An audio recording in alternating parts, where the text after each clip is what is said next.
स्वामी जी आपके पास तो देखिए जो बच्चे हैं, मैं तो खुद उनसे 1 to 1 मिलकर आई हूँ। इतने काबिल बच्चे हैं और उन्हें देखकर ऐसा लगता है, जो बात अमित कह रहे थे कि काश आप हमें हमारे बचपन में मिल गए होते तो शरीर जो है और ज्यादा फ्लेक्सिबल और ज्यादा स्ट्रेंथ इसके अंदर होती। लेकिन आजकल के जो छोटे बच्चे हैं ना, वो डिजिटल दुनिया में इस तरीके से घुसे हुए हैं कि वहां से तो मैं ये कहती स्वामी जी कि वो डिजिटली इतने ज्यादा इन्वॉल्व हो चुके हैं कि वो चिड़चिड़े होने लग गए हैं। उस डिजिटल दुनिया से उनको बाहर लाना बहुत जरूरी है। और जैसे आज मैं और पूजा छोटे बच्चों की तरह यहाँ पर खेल रहे थे, दौड़ लगा रहे थे, उस तरीके से बच्चों को कैसे आगे मोटिवेट किया जा सकता है? ऐसी 10 बातें जो बच्चों के साथ साथ उनके पेरेंट्स के लिए भी बहुत जरूरी है। बहुत अच्छा कहा आपने।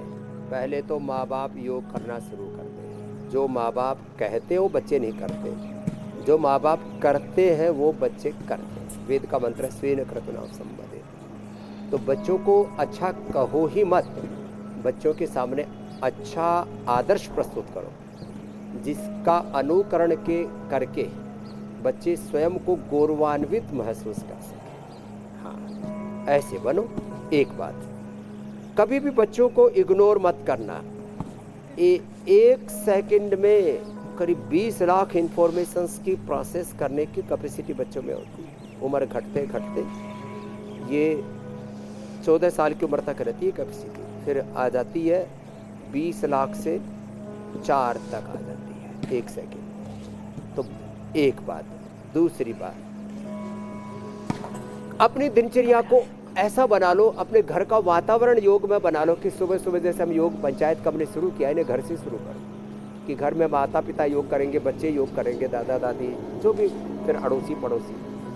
फिर आहार, घर में खाने पीने की ऐसी चीज़ें लाओ जैसे अब हमें बर्गर पिज़्ज़ा ये कोल्ड ड्रिंक तमाम बकवास चीज़ें खाने की इच्छा ही नहीं होती, क्योंकि हम तो दही छाछ राबड़ी बेसन का लड्डू पहले तो हम ही खाते थे, अब तो पूरे देश को हमने उपलब्ध करवा दिया।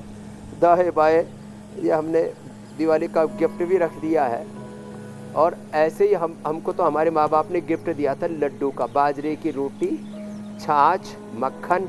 तो जो माता पिता खाएंगे, जैसा आहार, जैसा विचार संस्कार माता पिता का होगा, वैसा बच्चों का होगा। तो अगली बात है, बच्चों को माँ बाप समझाएं। जरा ये बात गौर से सुनना, पूरी दुनिया में तुम्हें महान बनना है, समृद्ध बनना है, तो लैंड, लेबर और इन्वेस्टर्स किसी को बड़ा बनाते हैं। कितना ही बड़ा नॉलेज हो आपके पास, साइंस और टेक्नोलॉजी और इनोवेशन हो, आपके पास यदि पावर ऑफ मनी नहीं है, और पावर ऑफ मनी का यद्यपि जो है,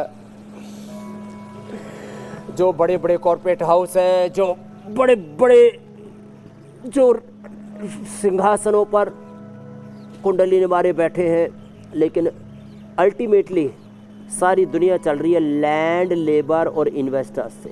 तो अपने बच्चों को बोलो, खास करके भारत के संदर्भ में, भाई लैंड थोड़ी कम हो गई है।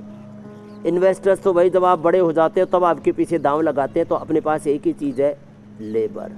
18 घंटा अखंड प्रचंड पुरुषार्थ करने का अपना स्वभाव बनाए बच्चों का, और उस पुरुषार्थ में श्रद्धा और नॉलेज, ज्ञान अंतर्निहित है। ज्ञान और भक्ति पूर्वक, ज्ञान और निष्ठा पूर्वक 18 घंटा पुरुषार्थ करने का जिनका स्वभाव बन गया। और बच्चों को एक बात समझा दें, जिस रास्ते पर जाना नहीं है उसके बारे में सोचना ही नहीं है। ऐसे तो ये कुछ ऐसी बातें हैं, ऐसा प्रशिक्षण, ऐसे प्रशिक्षक, ऐसा वातावरण, और खुद ऐसा उदाहरण सामने प्रस्तुत करें। अपने घर में हमें रोल मॉडल आइकॉन बाहर से न लाने पड़े। ये कुछ ऐसी बातें हैं, और इसकी शुरुआत योग से होगी। सुबह हमारे साथ योग करें। स्वामी जी एक छोटी सी बात कहूं, आपकी इजाजत हो तो? सिंथेटिक दवा, synthetic hair care, dental care, skin care, जी मेरी बहन जी, इनसे बचाएं, प्रकृति संस्कृति को अपनाएं, जड़ों से जुड़े। स्वामी जी आपने इतना अच्छा है कि मतलब समझ दी है लैंड, लेबर और इन्वेस्टमेंट। मैं उसे अपने शरीर पर अगर इम्प्लाई करके देखूं अपने बच्चों के साथ, तो ऐसा लगता है कि ये लैंड यानी कि हमारा अपना शरीर, लेबर यानी कि हम खुद जो इसके लिए काम कर रहे हैं, और इन्वेस्टर कौन? हमारे माता पिता, हमारे गुरुजन, जो हमें बेहतर बनाने की कोशिश कर रहे हैं।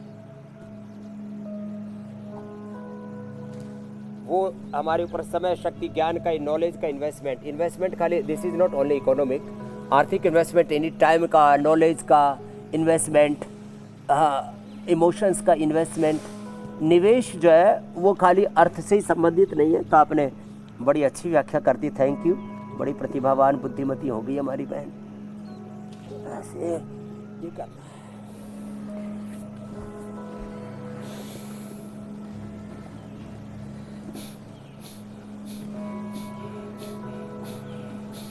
तो हमें कुछ नए प्रतिमान गढ़ने हैं, नव निर्माण करना है। आत्मनिर्माण से राष्ट्र निर्माण, युग निर्माण के नए प्रतिमान, नए इतिहास जी, नए साम्राज्य खड़े करने हैं, गढ़ने हैं, और इसकी शुरुआत होगी स्वयं से। तो इधर तो चलो चढ़ो, मलखंभ पर चढ़े जा रहे हैं। उधर हमारे सोमेश्वर जी, ये खुद पहलवान है। हाँ, अब इनके साथ साथ ये बच्चे अति बलवान हो गए हैं। स्वामी जी, जिसका गुरु बलवान उसका चेला पहलवान।